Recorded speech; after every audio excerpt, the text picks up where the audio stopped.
You see, two types of things attract us.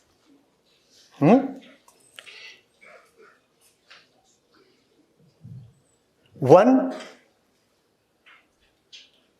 where the attraction is tremendous, and the attraction is so tremendous that you get totally lost in the thing that attracts you, and you are left with no space or desire to inquire further. Now, something really spectacular, something really eye-catching, something really interesting is attracting you. This attraction becomes so dominant on us that we do not even want to ask what that thing is and why it is attracting us and whether that thing really holds any importance in our life. What the eyes see becomes so heavy that it totally occupies the mind, and the mind is then not free at all to ask any questions. You could even say that we become dumb. We become dumb, but it's a very pleasurable dumbness, because we are, as we say, enjoying that state of being attracted. The one who is getting attracted is totally lost in the thing that is attracting him, and because he is totally, completely lost, therefore nothing is left of him to make an inquiry, to ask a question. What question? Why is this thing attracting me, and whether it is really important for me? What would this give me? After the initial period of attraction, would I be left with anything substantial? For 5 minutes, or let's say 5 months, there would be a lot of pleasure. But what after these 5 minutes? What after these 5 minutes, and what was before these 5 minutes? What really happened that this thing became so tremendous on me? These are important questions, but we are left with no space to ask these questions, because the thing, the attractive thing or thought, totally overpowers us. It controls us. It has taken us in its arrest. Now, we are left with no capacity to ask an intelligent question. These are the first kind of things that we come across. Attractive things, attractive things. Attractive things where the possibility of asking a question or inquiring is impeded. And in contrast, there are other kinds of things that do not look attractive on the surface at all.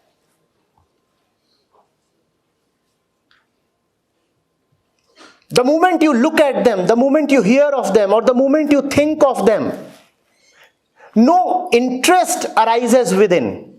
In fact, a disinterest may arise. You feel like saying, oh, what's there in it? Or you probably do not say anything and just want to ignore that object. You want to say, it's not exciting. It's not exciting. And now what happens in this case, please see. It's a step-by-step thing. It's a scientific thing. What happens in this case? Because you have already said that this thing does not interest me, therefore you are left with no possibility of asking a question.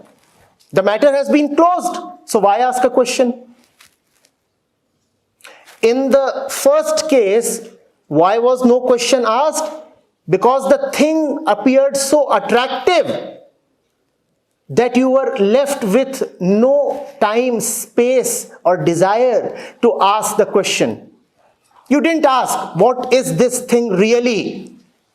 It appears nice and beautiful, but what is it really and what would it give me?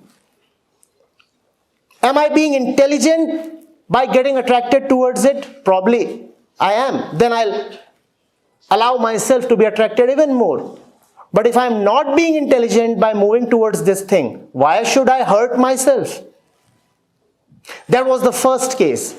In this case, again there is no inquiry. In the second case, why is there no inquiry? Because the thing appears so unattractive that you say, oh come on, move on. I don't want to look at it. Hey, it's not exciting. I don't like it. There's nothing in it. It does not arouse me.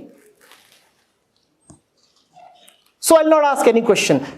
Here again, if you could ask, what is in it for me?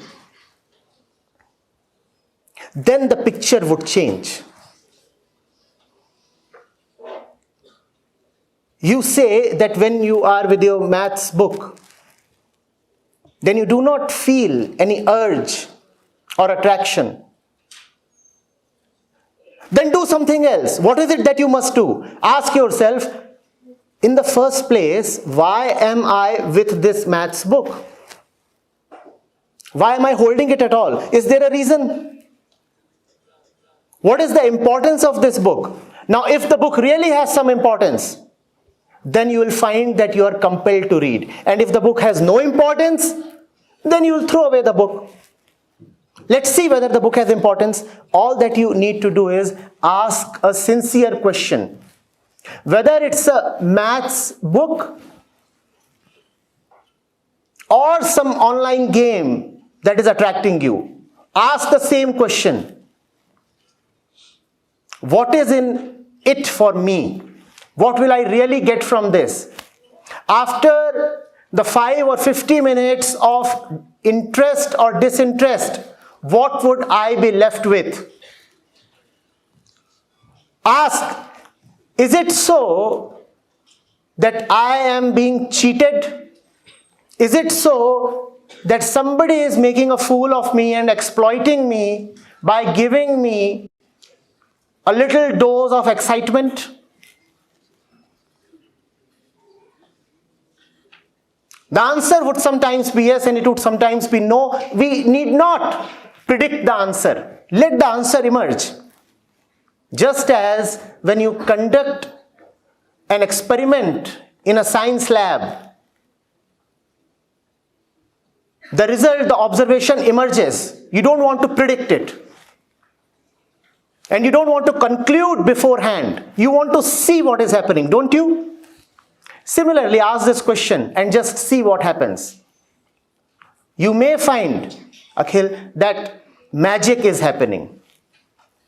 Before you accept or reject something, before you get wildly drawn to something, or before you just ignore something and move on, pause for 5 seconds, just 5 seconds, and ask, what is in it for me? What is the real importance it holds? Do not be carried away by emotions. Do not be carried away by thoughts. Do not be carried away by impulsive conditioning. Just wait for 5 seconds and ask, is it important? And that's one of the most important questions, most life-giving questions to ask. Is it really important?